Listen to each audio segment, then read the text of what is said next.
নমস্কার বন্ধুরা, গৌতমের সাথে চ্যানেলে আপনাদের স্বাগত জানাই। বন্ধুরা, আবার চলে এসেছি আর একটি নতুন ব্লগ নিয়ে, এবং আপনারা বুঝতেই পারছেন যে আমি এখন এই মুহূর্তে কোথায় দাঁড়িয়ে রয়েছি। হ্যাঁ বন্ধুরা, আমরা ঠিক শিয়ারশোল রাজবাড়ির সামনে এবং এই রথের সামনে দাঁড়িয়ে রয়েছি। আগামী সপ্তাহে সারা বিশ্ব জুড়ে যে রথযাত্রা শুরু হচ্ছে, এবং আমরা এই রানীগঞ্জে এই মুহূর্তে এই শিয়ারশোল রাজবাড়ির যে রথযাত্রা আপনাদের আগের ভিডিওতে, আপনাদের আগের বছরে সে ভিডিও তুলে ধরেছি, প্রচুর ভিডিও ভাইরাল হয়েছে। আজকে আপনাদের এই কারণে আপনাদের নিয়ে এলাম যে আগামী সপ্তাহে রথযাত্রা, এবং আজ থেকেই কিন্তু এই রথের পরিষ্কার করা এবং পলিশ করা কাজ শুরু হয়ে গেছে, যাতে আরও ঝকঝকে নূতনের মতো করা যায়। আপনারা এখন দেখছেন শিয়ারশোল রাজবাড়ির এই রথ, এখন কাজ চলছে ঘষা মাজার, আর মাত্র তো কয়েকটা দিন বাকি, এর মধ্যে কিন্তু শুরু হয়ে গেছে শিয়ারশোল এই রথযাত্রার এই রথ ঘষা মাজার কাজ। আমরা এই রথের ভেতরটা একটু দেখানোর চেষ্টা করি। দেখতে পাচ্ছেন এই মুহূর্তে এই রথের ভেতরে কি স্ট্রাকচার মধ্যে রয়েছে।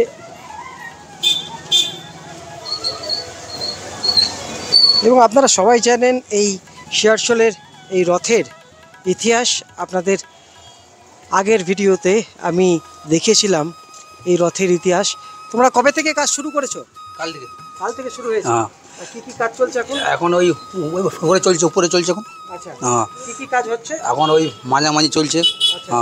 এখন আপনাদের এই মুহূর্তে দেখাচ্ছি প্রচুর কাজ বাকি আছে এখনও, এবং আগামী 7 দিনের মধ্যে কিন্তু পুরোপুরি ঝকঝকে এই রথ, যে রথ কিন্তু বহু বছর ধরে এই রানীগঞ্জ শিয়ারশোলের ঐতিহ্য, পুরীর জগন্নাথ দেবের রথযাত্রা আমরা সবাই জানি, এবং মহেশের রথযাত্রা আমরা সবাই জানি, এবং তার সাথে গোটা পশ্চিমবঙ্গ এবং গোটা ভারতবর্ষের মানুষরাও কিন্তু এই শিয়ারশোলের রথযাত্রাও সবাই জানেন এক নামে।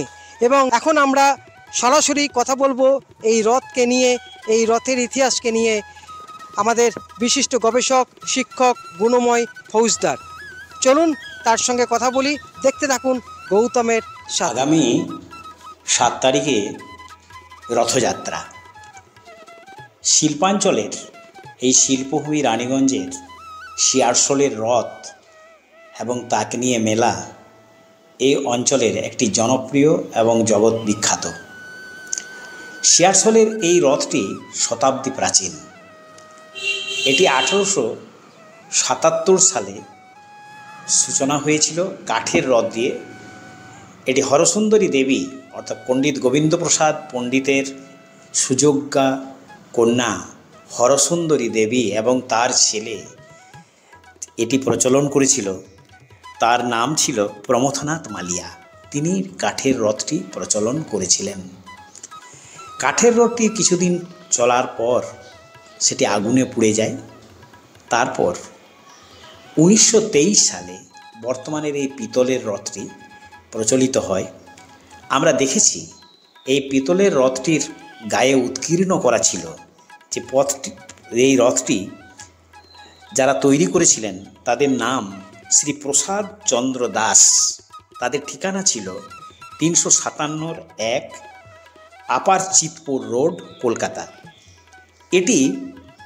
এটি প্রথম যে বছর এটি রথযাত্রায় এটিকে উৎসর্গ করা হয়েছিল কুলদেবতা দামোদরচন্দ্রের নামে, সে তারিখটি ছিল 1330 বঙ্গাব্দের 26শে আষাঢ়। অর্থাৎ 1923 সালে এই রথটি প্রচলিত হয়, এবং এটি কিন্তু গ্রহণ করেছিলেন, তখন কিন্তু এসে গেছেন অন্য রাজা, তিনি এটি প্রচলন করেছিলেন, এবং সেই রথটির প্রচলনই কিন্তু চলে আসছে। আর এটি পিতলের রথ প্রসাদচন্দ্র দাস দ্বারা তৈরি করেছিলেন। তাদের কাজ ছিল রথ তৈরি করা, বিভিন্ন ঠাকুর দেবতার মূর্তি তৈরি করা, এবং তারা তৈরি করতেন সিংহাসন তৈরি করতেন, পেতল এবং লোহা দিয়ে তৈরি করতেন, এটি পিতল দিয়ে তৈরি এবং প্রথম থেকেই এটি ভারী বলে এটি টানার জন্য যন্ত্র দিয়ে টানা হতো, কিন্তু তার পাশে একটি রথের রশি দেওয়া থাকতো। পুণ্যার্থীরা সেটি স্পর্শ করে বা তারা টানবার চেষ্টা করতেন। তাই রথযাত্রার মধ্যে যেমন জগন্নাথ দেবের রথযাত্রা রয়েছে, ঠিক তেমনি এর সাথে জড়িয়ে আছে চৈতন্য দেবের রথযাত্রায় অংশগ্রহণ করা এবং আমাদের শিয়ারশোল রাজবাড়ির কুলদেবতা দামোদর চন্দ্রের রথযাত্রার। তাই এর মধ্যে দিয়ে বাংলার সংস্কৃতি এখানে এর মধ্যে জড়িয়ে আছে। আরেকটি কথা, রথযাত্রার যে মেলাটি বসে সেখানে কৃষি সম্ভার আসতো। আমাদের এই সভ্যতাটা তো ছিল কৃষি সভ্যতা, তাই কৃষিকাজের জন্য ব্যবহৃত সমস্ত জিনিসপত্র এই রথের মেলায় পাওয়া যেত। বর্তমানে রথযাত্রাটি মেলাটি পরিচালনা করছে Searsole sports and culture association, কিন্তু যথারীতি পূর্ণ মর্যাদায় দামোদর চন্দ্রকে নিয়ে তাকে সেই রথের উপর চড়িয়ে এবং অসংখ্য পুণ্যার্থীর তার পূজা অর্চনার মধ্যে দিয়ে এই রথযাত্রা অনুষ্ঠিত হয়ে চলেছে। রথটির সম্বন্ধে বলা যায় যে বড় 3টি চূড়ায় 3 তল্লায় এই রথটি বিন্যস্ত। এটি প্রায় 6.5 ফুট লম্বা। চূড়াটির মধ্যে রথের প্রধান বিগ্রহ দামোদর চন্দ্রকে রাখা হয় একেবারে চূড়ায়। এটি সাধারণত 30 ফুট, রথটি ভূমি থেকে 30 ফুট উচ্চতার রথ।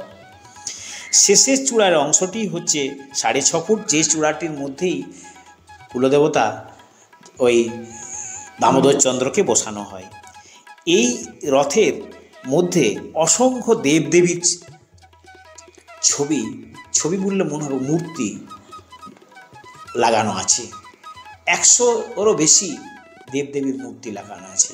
10 অবতারের মূর্তি, শঙ্কর ভবানীর মূর্তি, জগন্নাথ দেবের মূর্তি, তারপর চৈতন্য দেবের মূর্তি, গৌরনীতায়, এবং তার সঙ্গে আবার আছে ওই যে চাপাল গোপাল বা ওই যে সমস্ত বৈষ্ণব ধর্মের সমস্ত কিছু মূর্তিগুলো দেওয়া আছে।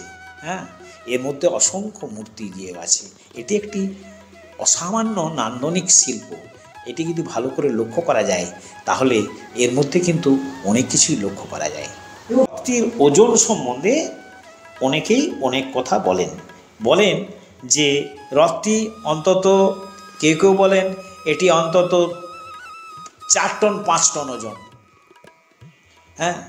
অতএব বর্তমানে তো এর ওজন বৃদ্ধি পাচ্ছে, কেননা অনেক জায়গাকে পরবর্তীকালে দিয়ে লোহার বিভিন্ন রেল টেল দিয়ে বা অ্যাঙ্গেল দিয়ে তাকে আরও বাড়ানো হচ্ছে।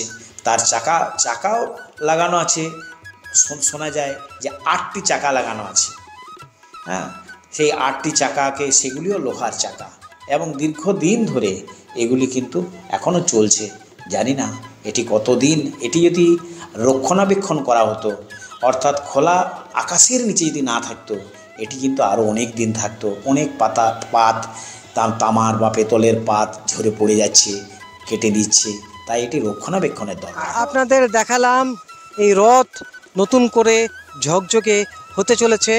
আর মাত্র কয়েকটা দিন, আগামী সোমবার সারা বিশ্ব জুড়ে যে রথযাত্রা শুরু হচ্ছে এবং এই শিয়ারশোলের রথযাত্রা কিন্তু আপনাদের লাইভ টেলিকাস্ট দেখাবো। আপনারা কিন্তু অধীর আগ্রহে বসে থাকবেন। আপনারা সরাসরি যেখানে রয়েছেন লাইভ দেখতে পাবেন এবং আপনারা সোমবার দিন ঠিক সকালবেলা আপনারা প্রস্তুত থাকুন লাইভে। এবং আজকের মতো ব্লগ এখানে শেষ করছি। আপনারা ভালো থাকুন, সুস্থ থাকুন, ধন্যবাদ।